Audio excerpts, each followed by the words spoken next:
বলছি আমার সাইজের জামা আনতে, এইটা তো 3 সাইজ বড় জামা। আর তার উপরে কোন বুদ্ধিতে তুমি বলতেছো যে এই জামা আমার মানাইছে? আরে বাবা, জামা তো জামাই, ছোট হইলে কি আর বড় হইলে কি? বউ বকা দিছে, কেন লেগে তোর মন খারাপ?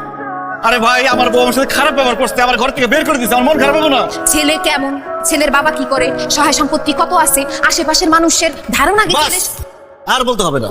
এবার দেখো আমি কি করি। আলম সাহেব বলেন, আপনার ছেলে কোন ব্র্যান্ডের সিগারেট খায়? আমি জানি না। জামাই, তোমার শ্বশুর কথা বলুক। আম্মা, আমাকে কথা বলতে দেন। আপনার মেয়ে আমাকে এখানে পাঠাইছে সবকিছু দায়িত্ব নিতে, সবকিছু সাবধানে হ্যান্ডেল করতে। কথা আমাকেই বলতে হবে। আলম সাহেব এখন বলেন, আপনার ছেলে কয়টা মেয়ের সাথে প্রেম করছে? গৌর ভাই, আপনার মায়ের রীতিমতন আমাদের অপমান করতেছে। আপনি আমার সাথে কথা বলেন। আপনার আমাকে এইভাবে অপমান না করলেও পারতেন। এই চল। কোন ভাবে অপমান করবো? সত্যি কথা জিজ্ঞেস করতে আমার ভালো লাগে না, তাই না?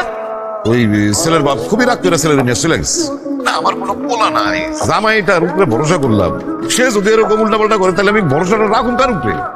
আচ্ছা আসুক বাড়িতে, কথা বলতেছি। তুমি না শুধু শুধু আমার উপর রাগ করতেছো। আমার কথাটাকে শোনো। তোমার কথা কি শুনুম? তুমি আমার বোনের বিয়ে কেমনে ভাবছো এটা শুনো, কোনো দরকার নাই।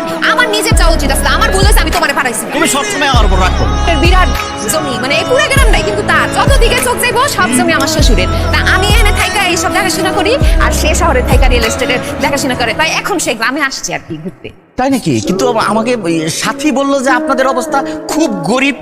এই যে সাথী, তুই খালি সব সময় বেশি বেশি কথা কস।